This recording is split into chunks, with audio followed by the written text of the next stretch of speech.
During the Irish Bronze Age, the warrior class, as every type of class of warrior in the region of Ireland, would have worn a sleeveless type tunic, as well a form of short pant. Jewelry that were worn would have been a mix of designs, as they would have worn such as neck rings which were found in the region of the Mohegan Hill Fort design, such as models like these. However, the neckwear that which would have been had the opening on the behind the person instead of in the front. However, the most infamous would have been that of the Glensheen style neckwear. This would have been worn by the most noble of classes. This style of beautiful artwork was stated to have actually had material of gold as thin as paper, or even thinner than that of paper. Other ringlets were also worn upon the arms, especially up to the said forearm. Other forms of jewelry were also worn upon the ears, such as golden spacers. And before I hear anybody in the comments asking why I never wore these and such, here's the reason why. I'm not about to actually destroy my body in order to actually preserve history. If you want to do this, be my guest, but keep me out of it. The footwear in Ireland basically was that of the most common variation of the style of the Bronze Age, of which this style of footwear would have lasted all the way leading up into the time of the medieval period.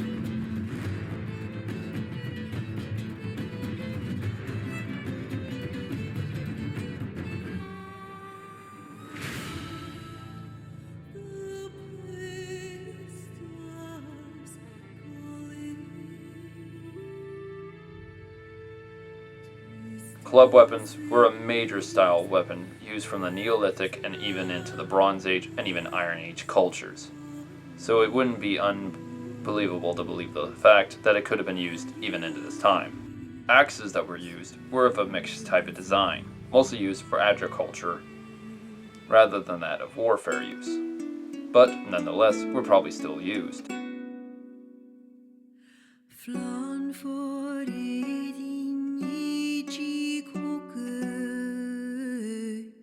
The swords that were used would have been a mixture of factions. Some that actually were made of the lower class would have actually had a short blade design with a leaf pattern. However, those of the middle class could have actually afforded a longer blade, but with a wooden handle. But those that which could afford a more fancier design could probably afford one that which was longer.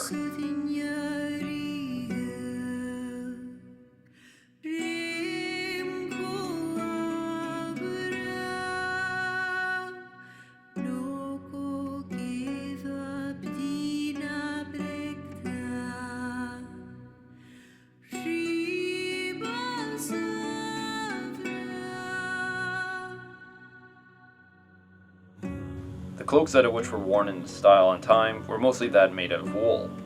This style of fabric could have actually been used as well in the design, featuring of the way it is being worn as seen.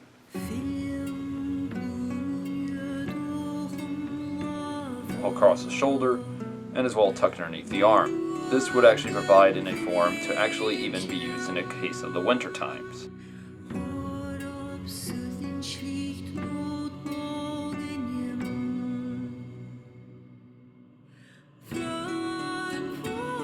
The shield designs were of a mixture type of design in use,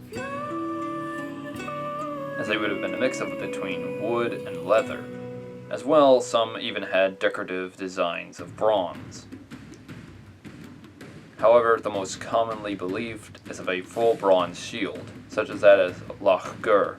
However, this type of shield is probably more meant for that of decoration rather than that of warfare, as that of the shields that were found in Annadal, Loch Gara, Conlara, and Conbar, of which these styles of shields were actually majorly made out of wood and leather rather than that of bronze. And as well, the scale of these styles of shields varied, somewhere between 15 to 30 inches in length, leading to believe that the majority of this warfare was that of a buckler-style warfare society, rather than that of the said bigger shield designs.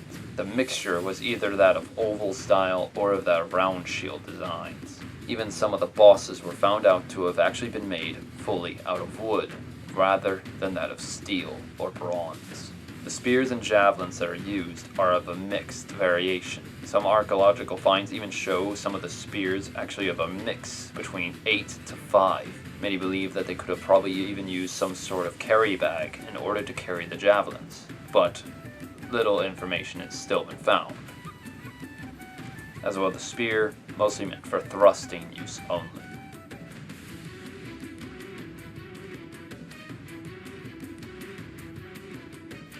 Bows were the most common variation of weapon in the battlefield, as well meant for hunting use, but later evolved into a form of warfare. The arrows were of a mix between flint and fire-hardened wood-tipped arrows.